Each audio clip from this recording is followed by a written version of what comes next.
প্রতিবাদ করুন, প্রতিরোধ করে তুলুন।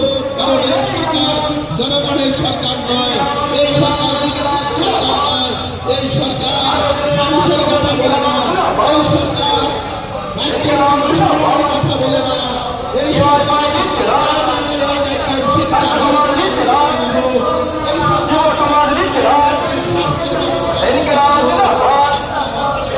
চতুর্থ সম্মেলনকে সামনে রেখে আজকের মিছিলে দলে দলে যোগ দেন। সংগঠনের চতুর্থ সম্মেলনকে সামনে রেখে আজকের প্রথম মিছিলে দলে দলে যোগ দেন।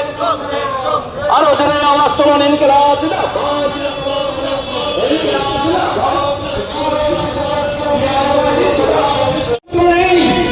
এখন গণতন্ত্র যে নেই, গণতন্ত্র লুট করছে কাকে দিয়ে? যুবদের দিয়ে।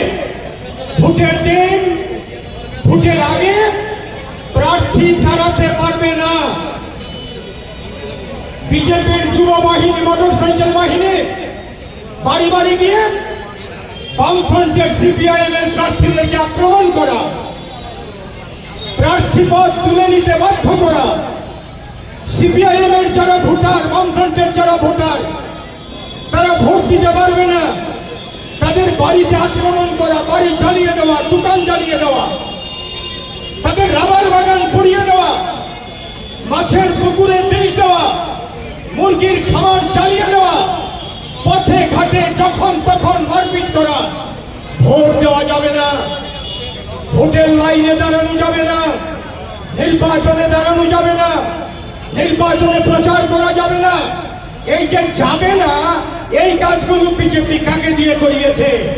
তাদের যুব মোর্চা, যুব বাহিনী তাদেরকে লেলিয়ে দিয়েছে এই বিজেপি।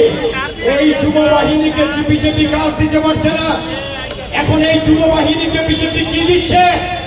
বিজেপি এই যুব বাহিনীকে নেশার কাজে লাগাচ্ছে, পুটলি বিক্রি করছে, ওয়াগনে ওয়াগনে নেশা আসছে। আপনারা শুনছিলেন এই নেশা যুবকদের মধ্যে বিলি করা হয়। এই নেশা বাণিজ্যের সঙ্গে বিজেপির নেতারা যুক্ত, বিজেপির মন্ত্রী এমএলএরা কমিশন পায়। পুলিশ জানে, পুলিশের মেরুদণ্ড ওরা নষ্ট করে দিয়েছে, ভেঙে দিয়েছে। দেয়ার ইজ নো মোরালিটি পুলিশের।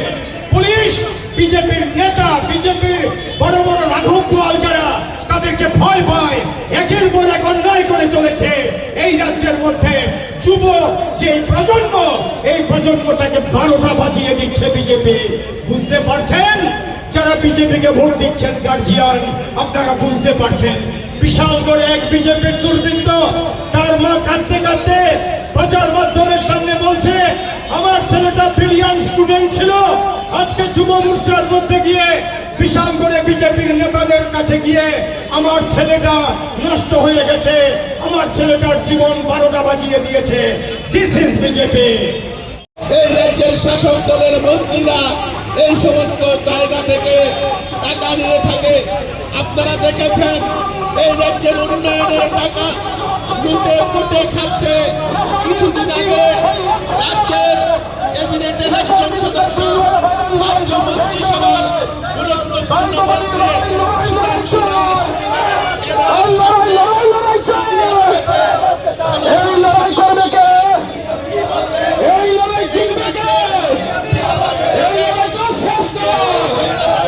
এই সমস্ত টাকা